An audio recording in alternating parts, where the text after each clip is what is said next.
चिपळूणमधील मिरजोळी साखरवाडी येथील Datta cement agency व Maniyar garage समोरील रस्त्यावर आज बुधवारी सायंकाळी पाण्याची नदी वाहताना दिसत होती। वाहनधारकांना पाण्यातून वाहतूक करताना मोठी कसरत करावी लागत होती।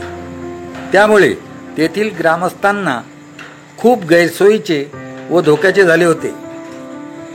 सरपंच व अन्य कार्यकर्त्यांनी JCB आणून पाण्याला मार्ग मोकळा करण्याचे प्रयत्न केले, तरी देखील तेथील लोकांचा संताप खूप वाढला होता।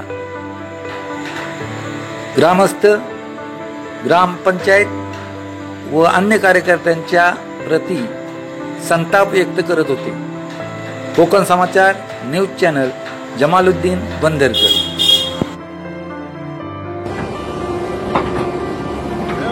व्हिडिओ टाकलेलं पाणी भरलेले, या लोकांनी फक्त येऊन त्यांना खड्डे काढतायत आणि जातायत। आज सरपंच बोललेलं की बाबा यांचं काय करायचं, कोण खड्ड्यामध्ये पडला बिडला तर कोण जबाबदार। ते सरपंच म्हणतात मी जबाबदार आहे बिनधास, आणि हे कार्यकर्ते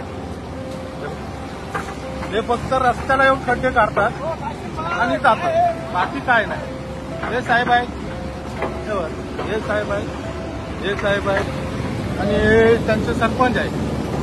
हे आता बघा कसं काय ते खरं वाटते ते सांगतात आणि उद्याच्या सागरला पण द्यायचं। हे फक्त खड्डे करतात। मागे इथे ऍक्सिडेंट झालं होतं, या खड्ड्यामुळे गाडी अडकली होती, ते पण फोटो आहे माझ्याजवळ, तो पण फोटो टाकतो तुम्हाला। आणि सरपंचने हमी घेतले नाही ते काही कोण पडला तुटला फुटला ते मी जबाबदार आहे, ठीक आहे।